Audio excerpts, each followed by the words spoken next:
Olá, alunos! Vamos dar início, então, ao nosso curso de Métodos Matemáticos para a Engenharia. Essa primeira aula, a gente vai começar entendendo o conceito de sequências, e esse conceito é o conceito que embasa o estudo de séries, né? A gente vai ver futuramente que a série nada mais é que uma sequência de uma forma formalmente definida mesmo da ideia de sequência, tá? Então, qual que é a ideia de sequência? É uma ideia muito simples. Até então, a gente sempre estava estudando funções reais dentro do cálculo 1, cálculo 2 e por aí vai, pensando no domínio e no contradomínio, sendo sempre números reais. Então, a ideia de sequência, ela parte do princípio de você imaginar uma função onde o seu domínio não é mais o conjunto dos números reais, e sim o conjunto dos números naturais.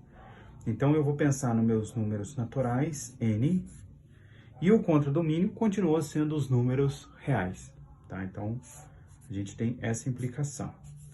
Ou seja, o que isso quer dizer? Quer dizer que para cada número natural, a gente vai associar uma imagem, né, no seu contradomínio sendo os números reais. Então, a gente sempre vai imaginar aqui os números naturais partindo do número 1, tá? E aí, associado a esse número natural 1, eu vou ter uma imagem no primeiro ponto, no número natural 1. E assim sucessivamente, né? Eu vou ter o meu 2, e assim até o enésimo número natural, f de n. Vocês notam que ao calcular as imagens desses números naturais, você tem vários números reais, ou seja, uma sequência. Então, o que é uma sequência de números reais? Um conjunto de números reais que eu vou dar aqui o nome de A1, A2, até o meu enésimo a n, tá? Então, o que eu estou querendo dizer com essa simbologia? Estou dizendo que, ora, o meu primeiro termo, onde a imagem é vinda do número natural 1, é o que eu estou chamando de meu A1, e assim sucessivamente, né? O meu A2 é a segunda imagem que está aparecendo na função. Então, você nota que você consegue criar uma ordem dentro desse conjunto. Bom, antes da gente ver alguns exemplos, a gente pode escolher vários tipos de notações para determinar uma sequência. Então, a primeira notação que aparece é você descrever cada um desses números, né? Então, você descreve todos os números dentro dessa sequência. Outra forma de simbolizar uma sequência é usando essa notação aqui, ou seja, eu vou ter uma sequência de números naturais, onde os meus termos, ele tem uma ordem, de 1 até o infinito. É o que a gente está construindo aqui, né? Primeiro elemento, segundo elemento, enésimo elemento. Ou simplesmente, mais enxuta ainda, você simplesmente colocar o AN sobre o símbolo de chaves, tá?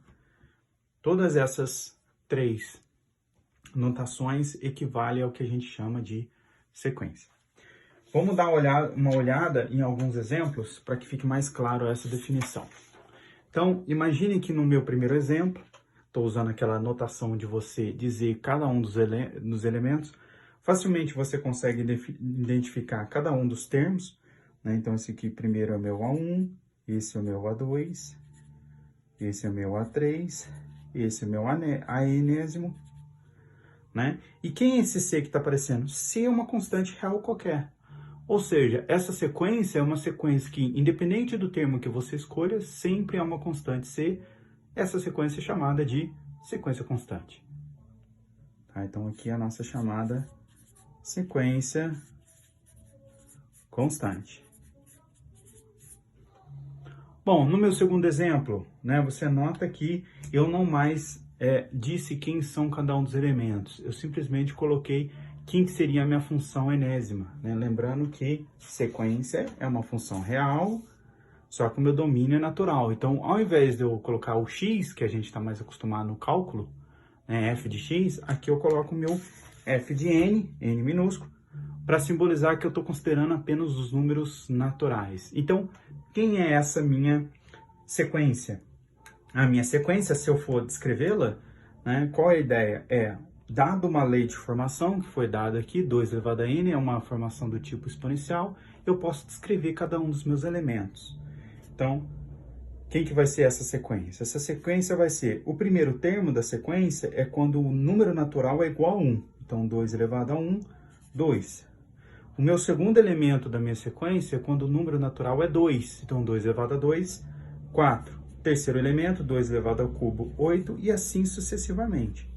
Então, você sempre vai pegar o 2, elevar a ordem que tiver o seu elemento. Então, se está na primeira posição, a ordem é n igual a 1, na segunda posição n igual a 2, e assim sucessivamente, para que você consiga encontrar o elemento enésimo dessa sequência. Essa sequência aqui, ela é muito estudada dentro do ensino médio. Ela recebe o nome de sequência geométrica. Para quem lembra lá de progressão aritmética e progressão geométrica, essa sequência é o que a gente chama lá de sequência geométrica. Bom, continuando, a gente tem agora outra forma de indentar uma sequência, falando como é que são os termos aenésimos. Então, você nota que a posição do meu termo, ele vai influenciar na função, E posição a gente utiliza sempre o número natural para determinar uma posição. Primeiro, segundo, terceiro, sempre número natural. Então, pegando essa expressão e fazendo a mesma coisa que eu fiz anteriormente, eu vou calcular cada uma das imagens variando n, tá? Então, por exemplo, se eu fizer n igual a 1, eu tenho cosseno de π. O cosseno de π é igual a menos 1. N igual a 2. N igual a 2, eu tenho cosseno de 2π. Então, é como se eu estivesse dando uma volta completa no círculo trigonométrico, equivale ao cosseno de zero, Então, o cosseno de 2π, no caso, vai ser igual a 1. Continuando, n igual a 3. N igual a 3, eu tenho cosseno de 3π. Cosseno de 3π é uma volta completa, que é 2π, mais meia volta, que é π. Então, você nota que você dá uma volta completa no círculo trigonométrico e termina no ângulo de 180 graus. Ou seja, cosseno de 3π é menos 1 novamente. Se eu fizer agora n igual a 4, você nota que eu sempre estou variando n dentro dos números naturais. N igual a 4, eu tenho cosseno de 4π, que equivale a 2 voltas completas no círculo trigonométrico. Então, volta a ser a mesma coisa que o cosseno de zero, e é a mesma coisa que o cosseno de 2π, que é o valor 1. E aí eu posso continuar infinitamente. Então, faço agora n igual a 5, n igual a 6, n igual a 7. E aí vocês vão notar um certo padrão, que a imagem dessa sequência, ela sempre vai variar entre os números menos 1 e 1, menos 1 e 1. Por esse padrão existir, menos 1 e 1 sempre, a gente costuma dizer que essa sequência é chamada de sequência alternada, tá? Então, o enésimo termo seria cosseno de nπ e continua infinitamente. Então, é chamada de sequência alternada. Essa sequência é muito importante para nós, tá? Bom, uma outra forma de descrever essa mesma sequência é você pensar da seguinte forma. Ora, já que o número que aparece aqui nas imagens dessa sequência é sempre 1 e a única coisa que muda é o sinal, eu posso pensar em construir a sequência alternada também considerando essa expressão aqui, menos 1 elevado a n. Por quê? Olha só, menos 1 elevado a n. Se o n for igual a 1, eu tenho menos 1 elevado a 1, que é menos 1. Se n for 2, todo número elevado a par, ele fica positivo. Então, menos 1 ao quadrado, 1. Se o n ele for igual a 3, menos 1. Se o n for igual a 4, 1, e assim sucessivamente. Então, você nota que eu obtive duas expressões, uma com cosseno de nπ e a outra com menos 1 elevado a n, para descrever o mesmo tipo de sequência, ou seja, a sequência alternada que sempre mantém o número 1 e a única coisa que muda é o sinal.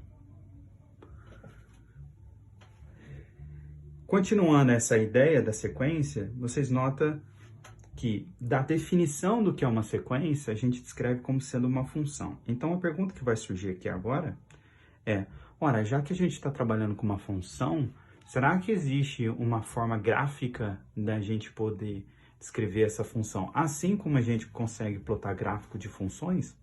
A resposta é positiva. Então, a gente sempre consegue uma representação gráfica dessas sequências, tá? Existem basicamente duas representações, uma utilizando a ideia da função e a outra utilizando a reta real. Vamos descrever essas duas formas nesses 3 exemplos. Então, considerando o primeiro exemplo, se eu fosse pensar numa função real, né, o gráfico de uma função real a gente considera lá no plano cartesiano, né? Vou imaginar que essa constante, ela seja uma constante positiva, tá? Vou imaginar que ela é positiva, então vou colocar aqui, ó, C positivo. E se eu fosse desenhar um gráfico da função, considerando o domínio dela real e o contradomínio sendo real também, eu desenharia uma curva no plano, né? Igual a gente vê lá no cálculo 1. Só que o que está acontecendo aqui? O meu domínio não é todo o conjunto dos números reais. São apenas um subconjunto dos números reais. Que subconjunto que eu estou falando? Os números naturais, né? Então, dentro do meu subconjunto, vai aparecer aqui os números 1, 2, 3, 4 e assim vai. Ou seja, já que essa função ela tem um domínio restrito, né, que é o conjunto dos números naturais, o que eu vou fazer é desenhar o gráfico dessa função somente para onde eu tenho o meu domínio bem definido. Então, ao invés de eu desenhar uma curva, eu vou desenhar pontos no plano cartesiano. Então, suponha que a constante seja marcada nessa altura, então, em cada ponto do meu domínio, eu tenho o gráfico da minha função. Então, eu já não tenho mais uma curva, eu tenho pontos, né? E os pontos são esses aqui, ó. Essa corresponde à imagem da minha sequência. Ok? Uma coisa semelhante vai aparecer no segundo exemplo. Então, vamos desenhar o gráfico da função, né? Agora considerando o meu domínio sendo o conjunto dos números naturais e não reais, como a gente está acostumado lá do cálculo 1. Bom, então, considerando dessa forma, eu vou olhar para o domínio apenas olhando os números naturais. Então, 1, 2, 3 e por aí vai. E aí eu desenho um gráfico da minha função da mesma forma. Tá? Então, quando o n é igual a 1, eu vou mudar um pouco a escala aqui do meu eixo y, tá? Então, imagine que aqui vale 2, aqui é 4, 6 e aqui em cima é 8. Tá? Então, quando o n é igual a 1, a imagem da função é 2, então eu tenho esse ponto. Quando o n é igual a 2, a imagem da função é 4. Quando o n é igual a 3, a imagem da função é 8. Então, você vê que esses gráficos, né, de sequências têm o mesmo comportamento da função. E tem esse mesmo comportamento, porque a única diferença, né, o que esse comportamento da sequência está nos lembrando? Da função constante, né? Porque a função constante é uma reta na horizontal. O gráfico de baixo está lembrando o que seria uma função exponencial. Então, o comportamento se mantém. A única coisa que vai mudar é que agora a gente não está mais trabalhando com uma curva, a gente está trabalhando com pontos discretos dentro do plano cartesiano. Essa seria a descrição da função utilizando o gráfico de função. Vamos fazer o nosso último gráfico aqui para ver como é que vai ficar. Então, de novo, eu considero o meu domínio um pouco mais restrito. Eu tenho apenas números naturais. 1, 2, 3, 4.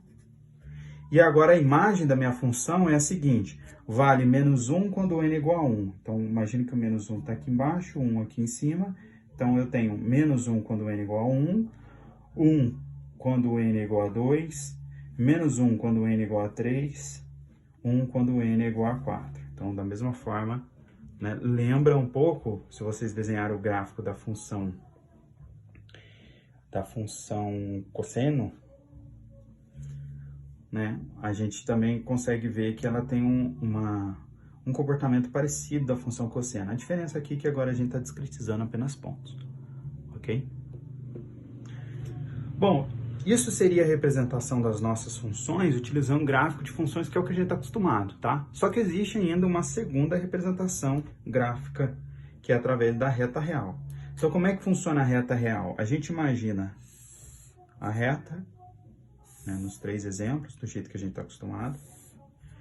E aí, sobre a reta, a gente vai colocar as imagens. Então, por exemplo, na nossa primeira sequência, né, imagine que aqui está a origem e o nosso C é positivo, então ele está aqui. Tá? Então, em n igual a 1, eu tenho o primeiro elemento, vou marcar um ponto sobre C, esse é o meu A1. Em n igual a 2, o meu A2 também é C. Então, não preciso marcar outro ponto, né? Eu só boto a igualdade aqui. N igual a 3, eu tenho o meu A3, que é a constante. E assim sucessivamente, né? Então,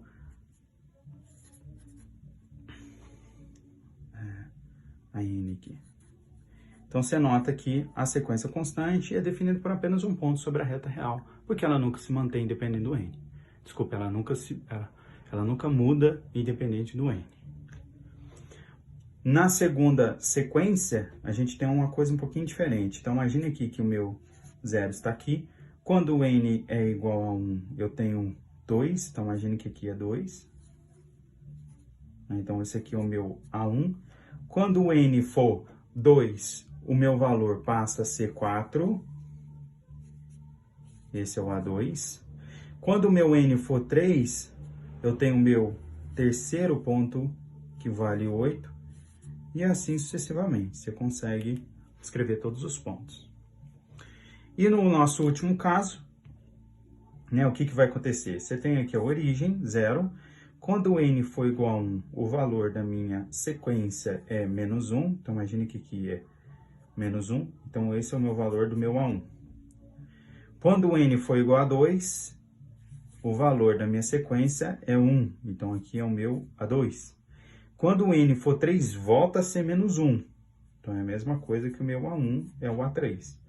No A4, volta a ser a mesma coisa que o A2, e aí eu sigo esse raciocínio, tá? Então, toda vez que a ordem da minha sequência ela for ímpar, ou seja, A1, A3, A5, A7, A9, então sempre a minha sequência vai ser, a imagem da sequência vai ser menos 1, porque você está fazendo um número menos 1 elevado ao número ímpar, então sempre dá menos 1. E sempre que eu tiver uma ordem par, eu estou fazendo menos 1 elevado ao número par, isso é sempre positivo igual a 1. Então, você tem essa alternância no sinal e mantendo sempre o número 1, por isso ela é chamada de sequência alternada.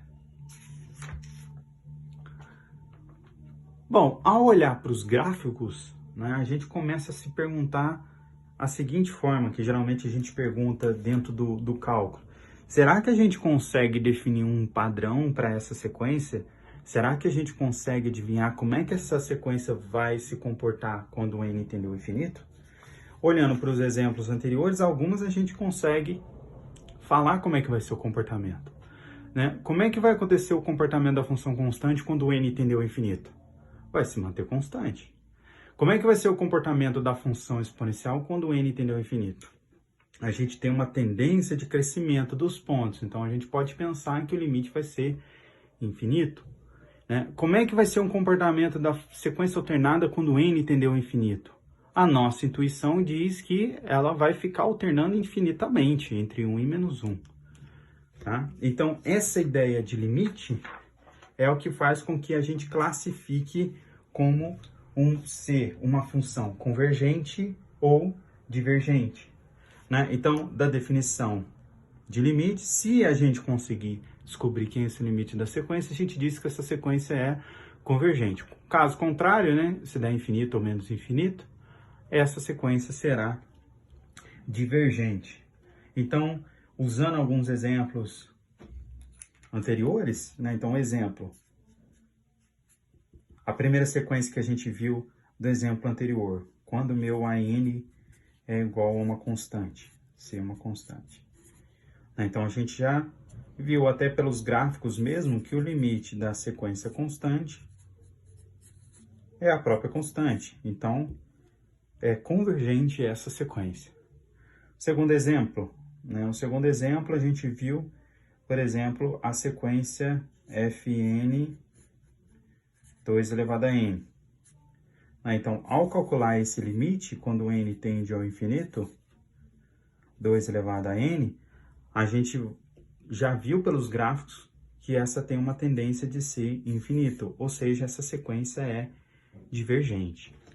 Só que esses dois primeiros exemplos foram muito simples, né? Você nota que você conseguiu ver o padrão que sempre se mantém constante, o outro a gente consegue ver o padrão de sempre crescimento, né? Aqui eu fiz até n igual a 3, mas se você continuar fazendo n igual a 4, n igual a 5, você vai notar que os valores da imagem dessa sequência sempre estão aumentando. A pergunta que vai surgir agora é o seguinte: beleza, a primeira sequência e a segunda sequência foi fácil de visualizar, né, se converge ou diverge. Mas a última, você nota que a gente vai tentar entender se converge ou se diverge, mas você vê que é um comportamento meio diferente do que a gente tem visto até agora. É um comportamento de alternância.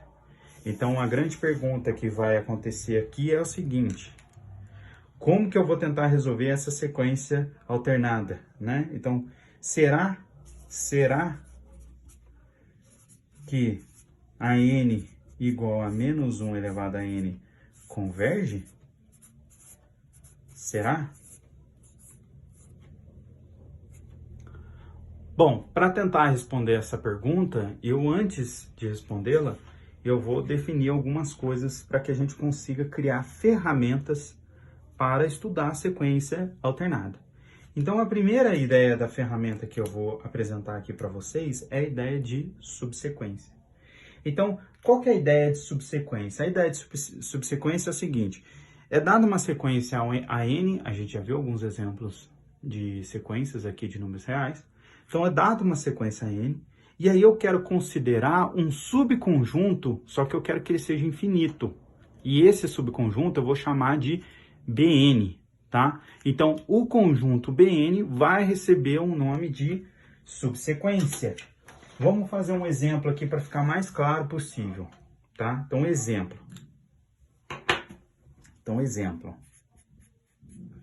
Então, imagine que eu tenho aqui a minha sequência AN, né? Então, eu tenho aqui A1, A2, A3, A4 e por aí vai, até o AN, e isso é infinito, tá?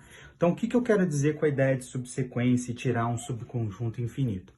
Então, imagine que eu queira construir uma subsequência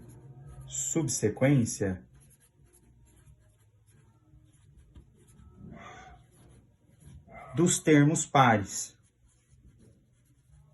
tá? Então, dos termos de ordem par. Ou seja, a posição aqui para mim é o que está interessando.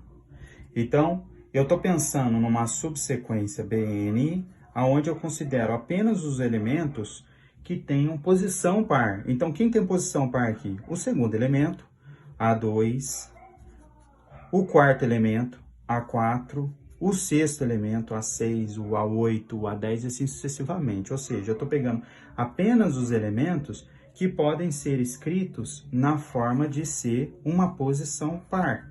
Como é que eu escrevo um número par? 2 vezes um número natural, né? Essa é uma forma de escrever qualquer número par. Todo número par é múltiplo de 2. Então, essa é a notação que eu estou escrevendo. Isso daqui é igual à minha subsequência de termos pares, A2K. A mesma coisa que eu fiz aqui do meu Bn, eu posso fazer agora para os números ímpares. Então, eu posso construir uma subsequência, né, agora dos termos de ordem ímpar. Então, na ordem ímpar, eu também vou construir um subconjunto infinito, né, porque tem infinitos números ímpares. E aí eu estou construindo a minha sequência na forma A1, A3, A5, A7, por aí vai, tá? Então, todo número ímpar, eu sempre consigo escrever ele na forma A2K menos 1. Por quê? Se 2 vezes K aqui é um número natural, tá bom? Tanto em cima quanto embaixo. Então, se 2 vezes um número natural é um número par, então se eu subtrair uma unidade de 2 vezes um número natural, com certeza ele vai ser ímpar. Tá? Então, isso é uma forma de descrever uma subsequência de números ímpares. Opa. Ok?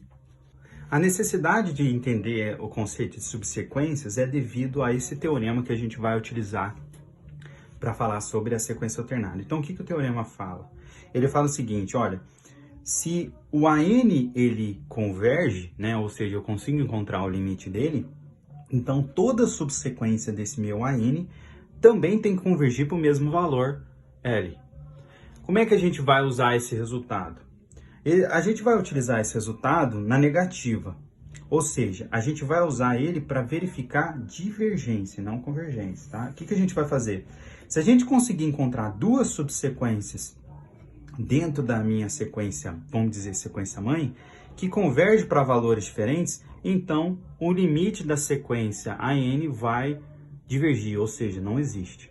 Então, o que eu estou querendo dizer aqui? É um raciocínio muito parecido com limite lateral quando a gente está estudando o cálculo 1. Olha só, o que eu estou dizendo com essa observação é o seguinte, que se o limite de subsequências, né, eu vou chamar aqui a subsequência Bn, n tendendo ao infinito, né, e isso aqui for diferente de uma segunda subsequência, vou chamar aqui de Cn, então se isso é diferente, então eu vou conseguir concluir que o limite da sequência mãe não existe, ou seja, diverge.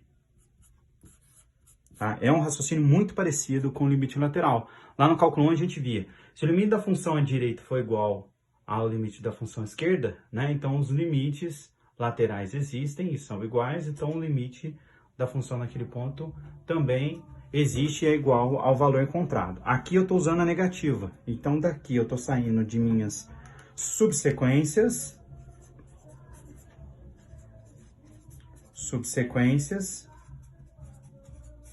né, e estou chegando na conclusão da sequência mãe existir, o limite. Então você vê que é um raciocínio bem parecido lá do cálculo 1. Então, subsequência converge para valores diferentes, né? Ou uma delas diverge, por exemplo, então a sequência mãe não converge.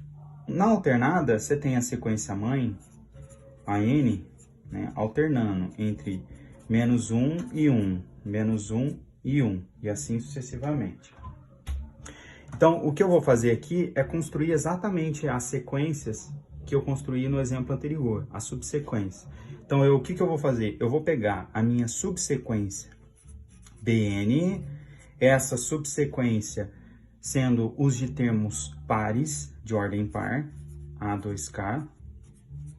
E essa minha subsequência, toda vez que eu tomar termo par, né, eu estou pegando aqui o A2, que é igual a 1, o A4, que está aqui, que é igual a 1, né? O A4, o A6, que é igual a 1, e assim sucessivamente, ou seja, essa aqui é a minha sequência constante,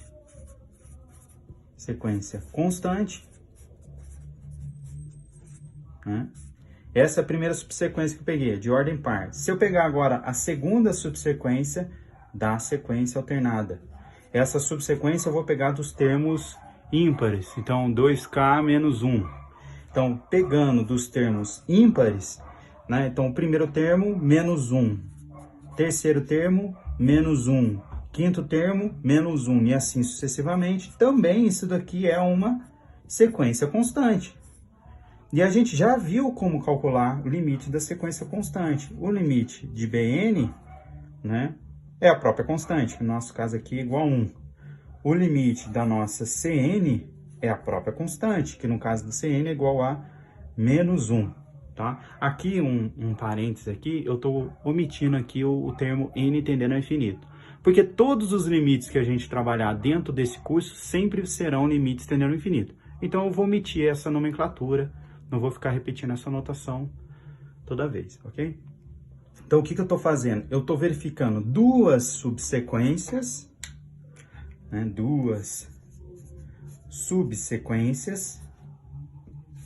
e notei que elas são diferentes, né? Os valores são diferentes. Logo, eu consigo concluir, né, que a sequência mãe não converge. Então, isso aqui não existe. Então, você nota que eu usei o teorema anterior na negativa para poder eu conseguir concluir que não existe limite da sequência alternada, ok? Isso a gente conseguiu ver no gráfico, mas foi necessário a gente desenvolver esse argumento mais matemático para poder mostrar o que está acontecendo com essa sequência. Continuando o nosso conteúdo, né, aqui vai aparecer a definição formal do que é um limite de sequência. Tá? Eu não vou entrar muito em detalhe aqui, eu acredito que vocês já viram algo parecido dentro do cálculo 1, só que eu gostaria de fazer aqui um breve comentário só para que a gente consiga entender. Tá? Então, a definição formal, rigorosa, matematicamente falando, da sequência é dada por épsilons e deltas. Tá? A gente usa essa fala por causa da letra grega que aparece na definição. No caso do limite infinito, não aparece o delta, apenas o epsilon. Então, só para vocês poderem entender. Antes de começar a ler o que essa definição quer dizer, eu gostaria de dar uma olhadinha nessa equação. Então, vocês notam que módulo de AN menos L menor do que epsilon, né, é a mesma coisa que colocar o valor que está entre módulo entre o intervalo de menos epsilon a epsilon. Então, aqui vai ficar, posso somar L em todos os lados da equação, L menos epsilon, AN, e L mais epsilon. O limite que a gente está procurando, ele sempre está na imagem. Quando eu faço L mais epsilon e L menos epsilon, eu estou considerando o meu epsilon sendo um número positivo qualquer, eu estou criando um intervalo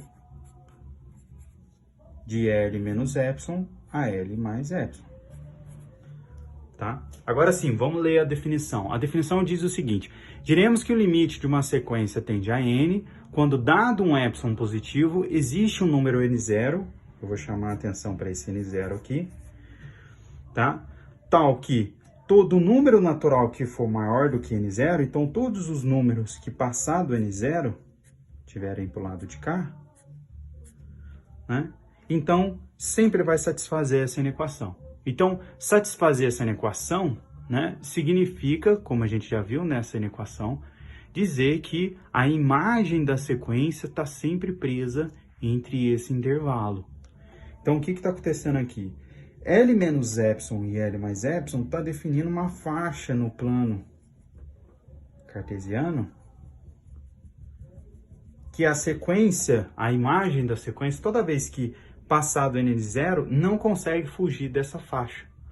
Ou seja, imagine aqui que eu tenho o gráfico da função, né?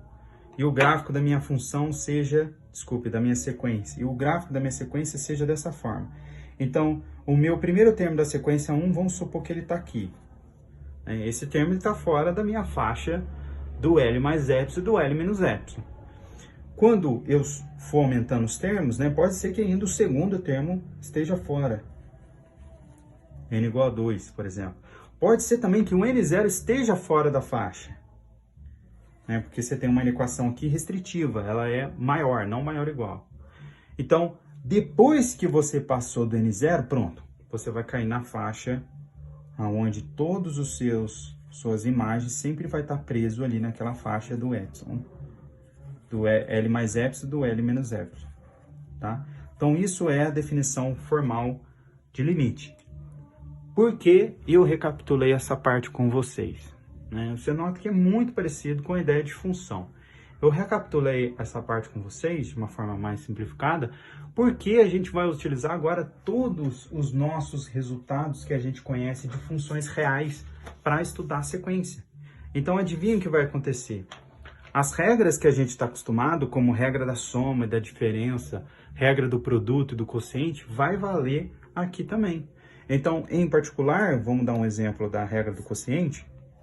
Se eu estiver calculando o limite de uma sequência que seja o quociente de duas sequências, né? Então, o limite do quociente é o quociente dos limites. Então, eu posso calcular aqui o limite de AN dividido por limite de BN. Isso é igual a L sobre M. Obviamente, o limite de BN aqui tem que ser diferente de zero. Tá? Então, por que eu estou fazendo isso? Por que eu estou usando essa regra? Por causa da definição utilizando o epsilon. E essa definição ser muito parecida com as funções reais. Então, a gente consegue puxar todos os resultados de funções que a gente já sabe até hoje para o estudo de sequências. inclusive o nosso conhecido teorema do confronto. Então aqui também vai aparecer o teorema do confronto. Relembrando, como é que é a ideia do teorema do confronto? Lá a gente falava de funções, né? Aqui vai mudar um pouquinho, eu vou falar de sequências. Então imagine que eu tenho 3 sequências. E essas 3 sequências, depois de um certo número n0, né? Lembra bem aquela definição lá do epsilon? Depois de um certo número n0, eu consigo colocar dentro dessa equação a n menor que bn menor ou igual que cn, tá? Então o teorema do confronto diz o seguinte: se as extremidades, quando o n tende ao infinito, tender para o mesmo valor, que eu estou chamando aqui de L, então o centro, a sequência que está no centro, também tende para o mesmo valor. Isso nos dá a ferramenta para que a gente consiga resolver problemas desse tipo. Então, essa sequência, por exemplo, a gente consegue construir, né? Quem vai ser o meu AN, né? Então, imagine aqui que eu tenho limite do cosseno de n sobre n, né? Essa aqui é a minha sequência Bn, tá? Aqui está no centro do meu teorema de sanduíche, e eu consigo construir. Eu sei que o cosseno ele está sempre entre, né? Se eu olhar apenas o numerador, né? O cosseno de um número, o cosseno de número sempre tá entre menos 1 e 1.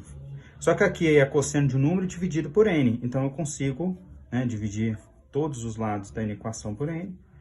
Então, eu tenho essa expressão. Então, você nota que eu consegui construir 3 sequências. Essa aqui é minha AN, essa aqui é minha CN. E ao calcular o limite dos extremos, né? Se eu calcular limite de 1 sobre n, quando n tende ao infinito, né? Quando n tende ao infinito, isso tende a zero.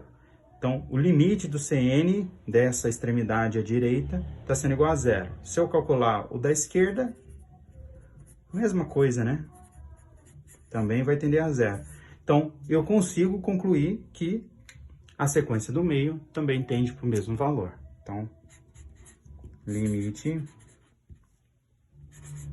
cosseno de n sobre n também vai ser igual a zero. O mesmo raciocínio vale para o seno. Então, o limite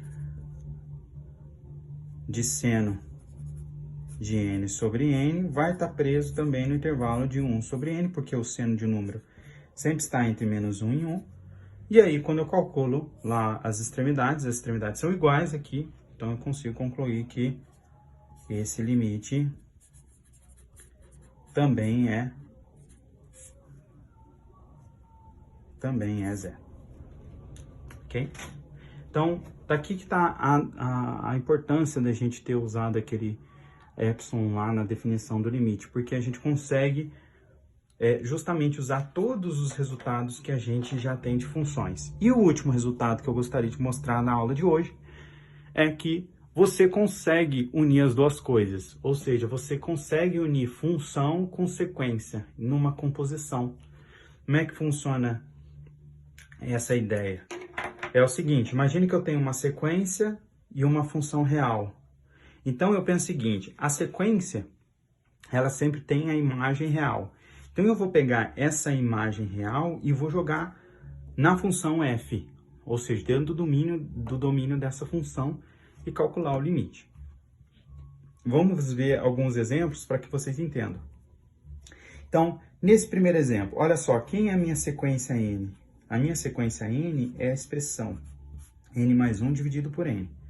Quem é a minha função f de x? É a raiz quadrada de x. Né? Se você fizer a composição disso daqui, f de an, né? Então você tem a sequência aplicada na função real. Então, ao fazer isso, se a sequência ela tem limite, né? O que a gente pode fazer? A gente pode passar o limite para dentro da imagem da função. Então, o que eu vou fazer aqui? Eu vou ignorar a raiz quadrada e vou calcular primeiro o limite n mais 1 sobre n, tá? Então, como é que eu calculo esse n mais 1 sobre n, o limite? Bom, já que a gente tem toda aquela definição lá do cálculo 1, a gente vai utilizar o próprio cálculo 1 para resolver esse limite. Então, eu posso colocar o n em evidência, cancela, né? E aí eu tenho raiz quadrada do limite 1 mais 1 sobre n, quando n tende ao infinito. Quando tende ao infinito, essa expressão tende a zero. Tem o limite da constante, que é 1. Raiz quadrada de 1 é 1. A mesma coisa acontece aqui no segundo limite. Então, o que mudou? A minha sequência agora é 1 sobre n e a minha função f de x é a função seno. Então, o que eu faço? Eu desconsidero a função e passo o limite para dentro dela, para calcular primeiro o limite da sequência. Limite de 1 sobre n quando n tende ao infinito, isso é zero. Então, eu vou calcular a imagem da função em zero, seno de zero é zero, ok? Então, só relembrando vocês, eu estou omitindo aqui as expressões n tendendo ao infinito, tá? Todos os limites que eu estou trabalhando, sempre o n está tendendo ao infinito. É o único tipo de limite que a gente vai trabalhar aqui. E com isso, a gente consegue verificar que o comportamento da sequência é um comportamento muito parecido com aquilo que a gente já estudou dentro do cálculo 1. Na aula que vem, a gente vai começar a trabalhar com algumas sequências um pouco mais elaboradas e principalmente algumas sequências que a gente não tem no cálculo 1. Porque você nota que todas as expressões que apareceu aqui são coisas muito parecidas do cálculo 1. Só que, em particular, a gente vai ver uma sequência chamada fatorial que não existe dentro dos números reais, ok? Então, essa é a primeira aula do nosso curso. Eu espero que vocês tenham entendido. E caso não tenham entendido, é só separar as dúvidas e tirá-las comigo nas nossas aulas online, tá bom? Então é isso, pessoal. Até a próxima. Tchau!